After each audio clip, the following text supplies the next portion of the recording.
This past week, the NCAA leveled a hit against Mary-Hardin Baylor that has left some in shock and confusion over why the NCAA is giving such an astounding penalty to a Division III school out of South Texas.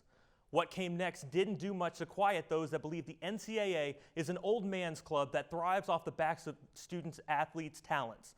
It comes out that the head coach of Mary-Hardin Baylor's football team, Pete Fredenberg, had loaned his car, a 2006 Subaru, to one of his players that was having trouble finding transportation.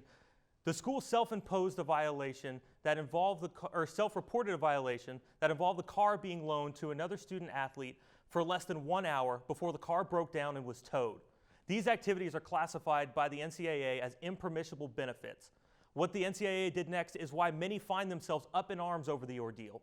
For their transgressions, Mary-Hardin Baylor did a self-imposed penalty, which included a 2-year probation period for the football team, enhanced compliance training, and a $2,500 fine.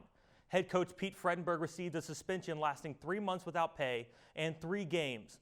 To the NCAA, it didn't matter that they came clean about it themselves. It didn't matter that they punished themselves by suspending a national championship winning coach. No, they deserved more. The NCAA released in a statement that they would be adding another penalty to the self-imposed penalties Mary-Hardin Baylor would be dealt to vacate all their wins and records from the 2016-2017 football seasons. One of those victories came over the University of Wisconsin-Oshkosh in the 2016 Division III National Championship game. When the story broke, naturally it caught a lot of attention due to the magnitude that the NCAA has and the fact that in recent history, the NCAA has been seen as nothing more than a governing body keeping young athletes from being able to make a living based on their talents. NFL Pro Bowler Richard Sherman made his feelings known, wearing a shirt saying NCAA means not caring about athletes. Now, yes, I know giving benefits to one student athlete and not another is wrong, and I wholeheartedly believe that everyone should be able to have the same benefits and perks across the board.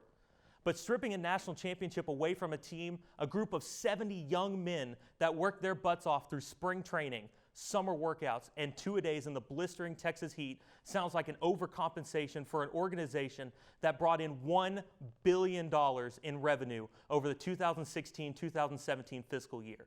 If I'm the NCAA, I would need to take a look back in the mirror, because if it takes stripping a national championship away from a young group of adult men to feel empowered, then maybe I need to reflect on exactly what I am and how I'm trying to help them in the first place.